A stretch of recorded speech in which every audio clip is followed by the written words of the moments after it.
अस्सलाम वालेकुम friends, welcome back to top smarties drama serial Mufaad Parast. Finally Zaara को अपनी बाप की आंखों में सच्चाई नज़र आना शुरू हो गई। ज़ारा को इस बात का एहसास हो रहा है कि तहरीम आंटी बहुत अच्छी है और उसका बाप भी बहुत अच्छा है। ज़ारा को लगता है कि उसका बाप जो कहता है वो एक एक लफ्ज़ सच है और इसमें कोई शक की बात नहीं कि ज़ारा का बाप अदील हमेशा सच बोलता है।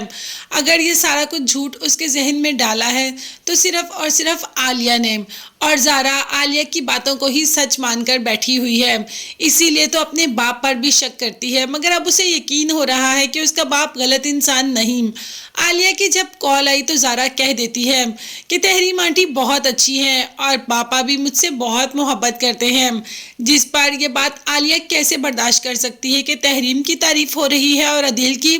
तो बस उसने कह दिया कि ये तो नाटक करते हैं, तुम्हारे सामने जानबूझकर ऐसा बिहेव करते हैं कि तुम्हें लगे कि ये सब तुम्हारे साथ हैं। हकीकत में ऐसा नहीं, हकीकत में भी ऐसा ही है। जब ज़ारा सो रही होती है तो तहरीम बहुत मोहब्बत से उसको प्यार करके जाती है और ये बात ज़ारा भी नोट करती है।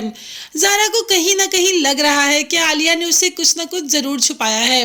कहीं ना कहीं उसे इस बात का एहसास आगे जाकर हो ही जाएगा कि आलिया गलत है और बाप उसका सही। मगर अब आलिया इस बारे में सोच रही है। मेहरू आती है और उससे भी जिक्र करती है कि आखिर ज़ारा को घर कैसे लाया जाए।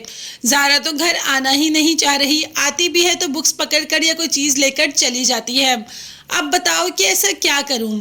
तो मेहरू ने कहा, अम्मी ऐसे तो आपके हाथों में कुछ नहीं आएगा अगर ज़ारा उधर ही रहेगी। आप ज़ारा को इधर बुलाएं और उसके बाप से उसका हिस्सा मांगे।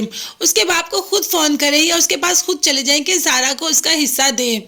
नहीं तो उसका बाप सारा कुछ खुद ही खा जाएगा और आपका अमीर बनने का ख्वाब ख्वाब ही रह जाएगा। आपके हाथ में तो कुछ नहीं आएगा। भाई आलिया ने तो अमीर होना ही होना है, चाहे कैसे भी सही।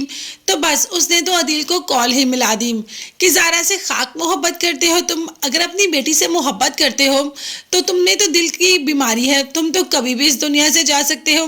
तो अपनी प्रॉपर्टी अपनी बेटी के नाम क्यों नहीं करते जो उसका हिस्सा है? ऐसे अगर तुम्हें कुछ हो गया तो कल को ये सौतेले रिश्ते तो ज़ारा को कहीं का नहीं छोड़ेंगे, कुछ भी उसके नाम नहीं करेंगे। जिस पर अदील का कहना था कि मेरे घर में कोई भी ज़ारा को सौतेला नहीं समझता। मगर आलिया ने तो उसके जहन में यही डाला है ना। आलिया उसे कहती है कि अच्छा अगर तुम्हारी यही बात है तो करो ज़ारा के नाम कुछ ना कुछ प्रॉपर्टी का हिस्सा जो उसका बनता है, फिर देखती हूँ कि तुम ज़ारा से मोहब्बत करते हो या नहीं। मतलब तो यही है कि अदील को इमोशनली ब्लैकमेल कर रही है। अब देखते हैं कि अदील होता है या नहीं। अभी तो आ जाती है ज़ारा बाप के पास और कहती है कि मुझे अपनी मॉम की डायरी चाहिए, जिस पर अदील कहता है कि वो तो तुम्हारी खाला के पास है। ज़ारा कहती है कि खाला ने तो मुझसे कभी इस बात का जिक्र नहीं किया। अदील ने कहा कि जब वो मुझे तुमसे लेकर गई थी तो साथ डायरी भी ले गई थी। अब जाकर शायद शायद शायद ज़ारा के दिल में अपनी खाला के लिए सोच ही ले ऐसा जैसी कि उसकी खाला है। देखते हैं ज़ारा को इस बात का यकीन होगा कि जो किया उसकी खाला ने किया, उसका बाप बिल्कुल सही था। ये देखने और जानने के लिए चैनल को लाजमी सब्सक्राइब कीजिएगा, बेल आइकन भी प्रेस करें ताकि हर वीडियो अब तक बआसानी पहुंच सके। अपना बहुत ज़्यादा ख्याल रखें और अपनी दुआ में मुझे भी याद रखिएगा। अल्लाह हाफिज़।